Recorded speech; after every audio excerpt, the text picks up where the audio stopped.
उधर अमेरिका ने दावा किया कि रूस और उत्तर कोरिया ने सीक्रेट डील की है और उत्तर कोरिया यूक्रेन जंग में रूस के हथियारों से मदद कर रहा है।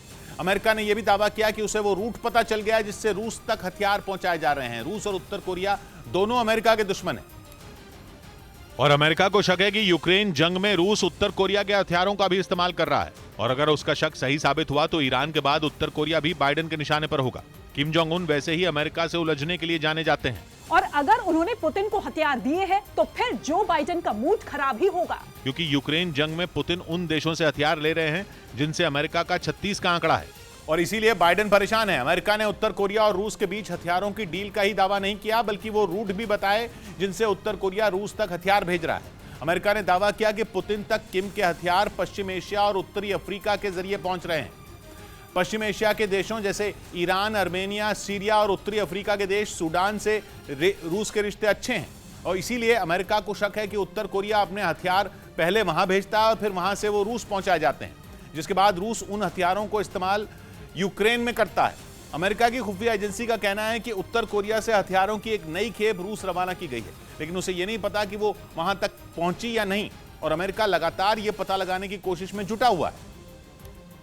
क्योंकि अगर इस बार किम के हथियार पुतिन तक पहुंच गए तो बवाल ही बवाल है, क्योंकि ईरान और उत्तर कोरिया के हथियार मिलकर पुतिन को इतना शक्तिशाली बना देंगे कि यूक्रेन तो क्या अमेरिका के लिए भी लड़ना मुश्किल हो जाएगा। ईरान के आत्मघाती ड्रोन वैसे ही यूक्रेन की राजधानी कीव में आधे से ज्यादा काम कर चुके हैं और खबर है कि उत्तर कोरिया ने रूस को जमीन से जमीन पर मार करने वाली बैलिस्टिक मिसाइलें भी भेजी हैं। यानी पुतिन कीव में अधूरे काम को पूरा करने के मूड में है, जिसमें उन्हें अमेरिका के दो जानी दुश्मनों का साथ मिल रहा है।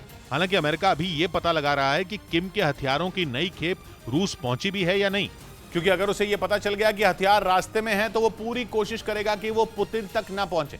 वैसे अमेरिका की एक और दलील है और वो ये कि किम के हथियार यूक्रेन जंग का रुख नहीं मोड़ सकते और युद्ध का अंजाम वही होगा जो पहले होने वाला था। मतलब अमेरिका का कहना है कि यूक्रेन में पुतिन हार जाएंगे। यही नहीं, अमेरिका की कोशिश है उत्तर कोरिया पर दबाव डालने की, जिसके लिए उसने किम के दोस्त देशों से कहा कि वो उन्हें पुतिन का साथ देने से रोकें। वैसे उत्तर कोरिया की रूस के साथ वाली डील का कोई सबूत अमेरिका के पास नहीं है, उसने सिर्फ दावा किया।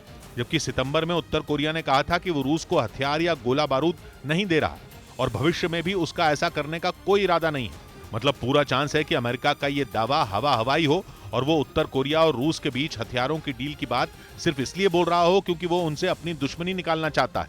क्योंकि इस दावे के कुछ घंटे पहले ही नॉर्थ कोरिया ने एक के बाद एक 20 मिसाइलों का परीक्षण किया था और अमेरिका को धमकाया था। लेकिन अगर अमेरिका सच बोल रहा है तो यूक्रेन के लिए एक बड़ा खतरा इंतजार कर रहा है। पुतिन वैसे ही वहां कम विनाश नहीं कर रहे, यूक्रेन को टुकड़ों में बांटने के लिए वो हर तरीका अपना रहे हैं, जिसकी वजह से जेलेंस्की अमेरिका और दूसरे पश्चिमी देशों से हथियारों की भीख मांग रहे हैं। ऐसे में अगर पुतिन ने उत्तर कोरिया की बैलिस्टिक मिसाइलें दाग दी तो फिर तो वो होगा जिसके बारे में जेलेंस्की सोचना भी नहीं चाहते, क्योंकि पहले ईरान के आत्मघाती ड्रोन आए और कीव समेत यूक्रेन के बड़े हिस्से को अंधेरे में डुबोकर चले गए। और अब अमेरिका कह रहा है कि उत्तर कोरिया की बैलिस्टिक मिसाइलें रूस पहुंच रही हैं, जो यूक्रेन के लिए महासंकट लेकर आएंगी। क्योंकि ये तो सबको पता है कि पुतिन यूक्रेन से केवल जेलेंस्की की जिद का नहीं बल्कि अमेरिका से नजदीकी का भी बदला ले रहे हैं।